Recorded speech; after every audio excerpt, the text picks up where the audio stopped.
नमस्कार दोस्तों, कैसे हैं आप सभी लोग और आपका स्वागत है हमारे चैनल में। गाइज, आज हम बात करेंगे रेरा लाइसेंस के बारे में। रेरा लाइसेंस, जैसा कि आप जानते हैं कि जो रियल एस्टेट रेगुलेशन एक्ट है, ये 2016 में 1 मई 2017 को पास किया गया था। इस लाइसेंस के आने से जो रियल एस्टेट मार्केट था उसमें काफ़ी बड़ी क्रांति देखी गई। तो इस चीज़ के लिए आज हम कवर करेंगे इस रजिस्ट्रेशन को। पहले बात करते हैं इंट्रोडक्शन के बारे में। दोस्तों, मैं हूं दोस्त आपका पीयूष मित्तल और हम लाते हैं जनरली सब्सिडीज़, गवर्नमेंट फंडिंग और एक्सपोर्ट के ऊपर वीडियोस। तो आज हम लेकर आए हैं रेरा रजिस्ट्रेशन के ऊपर। तो रेरा रजिस्ट्रेशन अगर आपको क्यों लेना है, कैसे लेना है, क्या डॉक्यूमेंट्स नीड है, क्या गवर्नमेंट फ़ीस होती है और अगर नहीं लेते तो क्या पेनल्टीज़ हैं, तो काफ़ी कुछ गहराई में आज हम लोग बात करेंगे। अगर इस बी चैनल पे नए हैं तो आप सब्सक्राइब कर लीजिए, क्योंकि इसी तरह के नए लाइसेंसेज और मैंने बताया आपको गवर्नमेंट सब्सिडीज़, जिनसे हो सकता है आपको काफ़ी सारा फ़ायदा आपके धंधे या बिजनेस के अंदर। तो आप इसे सब्सक्राइब करें और इस वीडियो को भी लाइक करें। तो दोस्तों, शुरू करते हैं कि रेरा की जो एप्लीकेबिलिटी है वो पहली बात किन के ऊपर लागू होती है। देखिए, रेरा 3 तरह से हम बात कर सकते हैं। अगर वैसे तो जो रेरा लाइसेंस है वो 2 तरह के व्यक्तियों के लिए होता है। एक तो प्रोजेक्ट के ओनर्स हैं, यानी प्रोजेक्ट के डेवलपमेंट के लिए, और दूसरा है एजेंट के लिए। लेकिन बात करते हैं हम शुरुआत में कि यह लाइसेंस जो 500 वर्ग मीटर से अधिक की साइज के जो रिहायशी प्लॉट होते हैं, यानी रेजिडेंशियल प्लॉट हैं, अगर आप उनका कंस्ट्रक्शन कर रहे हैं, जैसे कि आप मान के चलिए एक बिल्डर हैं और आपने जो आप कंस्ट्रक्शन है वो 500 वर्ग मीटर से ज़्यादा बड़े के लिए आप कर रहे हैं, तो आपको ऐसे केस में रेरा लाइसेंस होगा। लेकिन अगर आप कॉमर्शियल कॉम्प्लेक्स बना रहे हैं तो ऐसे केस में ये जो साइज़ है वो 1000 स्क्वायर मीटर तक चली जाती है। तो ऐसे केस में सभी बिल्डर और प्रॉपर्टी डीलरों को ये लाइसेंस लेना जरूरी है। दोस्तों, रेरा लाइसेंस के अंदर जो बिल्डर जो प्रोजेक्ट के ऊपर जो फंडिंग लेते हैं, दैट्स मीन फंडिंग, यानी जो अपने कस्टमर से जो पैसा लेते हैं, वो 70% उन्हें एस्क्रो अकाउंट के अंदर रखनी होती है, जिससे कि जो क्वालिटी कंस्ट्रक्शन है उसे प्रॉपर्ली मेंटेन किया जा सके। जिसके रेरा के आने से जो जितनी भी बड़ी जो रिहायशी मार्केट हैं, जैसे हम बात करें महाराष्ट्र है, आपके गुजरात है, दिल्ली है, तो ऐसे हरियाणा है, तो ऐसे क्षेत्रों में इस रेरा लाइसेंस से काफ़ी कुछ लगाम है जो बिल्डर और डेवलपरों के ऊपर लगी हुई है। तो आगे बढ़ते दोस्तों, अगर ये लाइसेंस की आपको नीड है तो दिए हुए नंबर पे भी आप संपर्क कर सकते हैं। हम इस लाइसेंस को दिलाने में आपकी मदद करेंगे। तो आगे बढ़ते हैं इस चीज़ के लिए रेरा लाइसेंस की आवश्यकता और महत्व। सबसे ज़्यादा जो बात करते हैं वो होते हैं बायर्स को क्या होता है कि जो टाइम उनको दिया जाता है कि इस प्रोजेक्ट को कितने टाइम में पूरा कर दिया जाएगा, कब हम आपको पोजीशन दे देंगे, तो उसमें बहुत बड़ा एक इशू आता है। तो ऐसे केस में जो खरीदारों के राइट्स हैं, उनकी उनकी जो सिक्योरिटी है वो मेंटेन करती है, ट्रांसपेरेंसी क्रिएट हो जाती है, टाइम पे डिलीवरी मिलती है, और जितने भी बीच में तो कोई अगर डिस्प्यूट हैं तो रेरा का प्रॉपर एक ट्रिब्यूनल बना हुआ है, तो उसके माध्यम से इस चीज़ का आपको एक न्यायपूर्वक तरीके से मतलब टाइमली आपको डिसीजन मेकिंग मिल जाती है।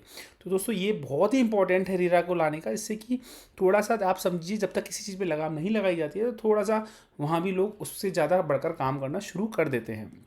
अब बात करते हैं कि रेरा लाइसेंस किन किन लोगों के लिए ज़रूरी है। जैसे कि हमने बात किया, 3 तरह के लोग हैं।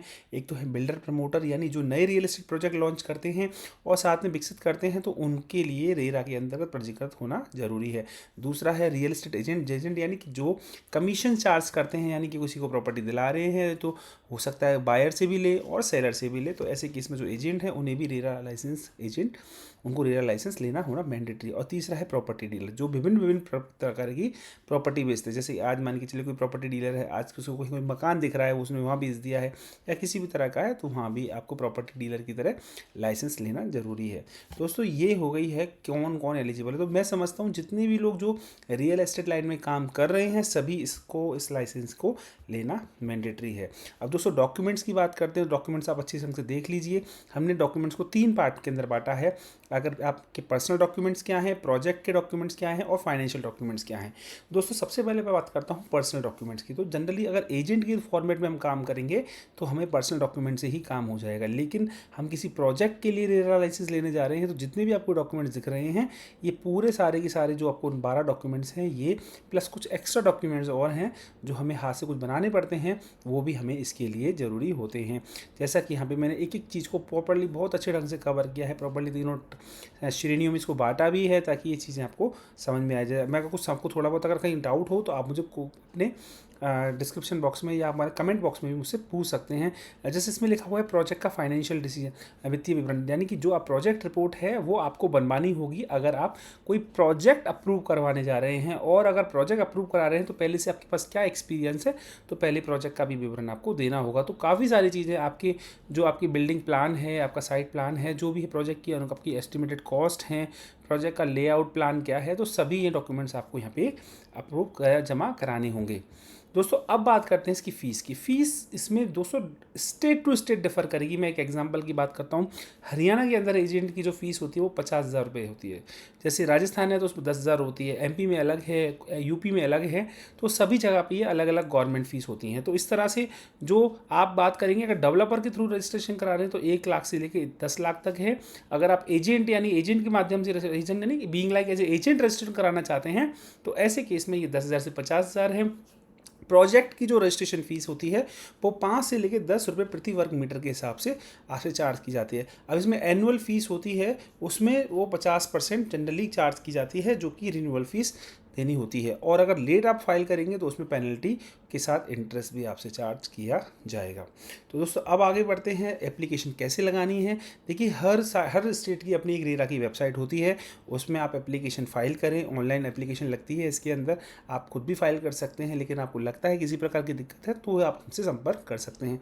आपने जितने भी मैंने सारे डॉक्यूमेंट बताए वो सबको सभी अपलोड करने हैं उस साइट के ऊपर जाके। वहाँ पे आपको गवर्नमेंट की फ़ीस जमा करानी है और आपको उस लाइसेंस के लिए आपको टाइम लेके थोड़ा सा वो आपको रिसीव हो जाएगा। अगर आपको कोई दिक्कत आती है तो आप हमसे कांटेक्ट कर सकते हैं। ये सारी पूरी मैंने वीडियो प्रोसेस आपको बताई है। दोस्तों इसके अंदर बात करते हैं कि इनकी टाइमिंग क्या होती है। दोस्तों जो रेरा लाइसेंस लिया जाता है उसकी जो इसके हम बात करेंगे, वैलिडिटी है वो 5 साल की होती है, यानी लाइसेंस की वैधता 5 साल तक की होती है। 5 साल के बाद आपको वापस से इसको रिन्यू कराना होगा। और अगर रेरा लाइसेंस नहीं लिया जाता तो 10 लाख रुपए की आपसे पेनल्टी चार्ज की जाएगी। जनरली प्रोजेक्ट के अंदर चार्ज की जाती है।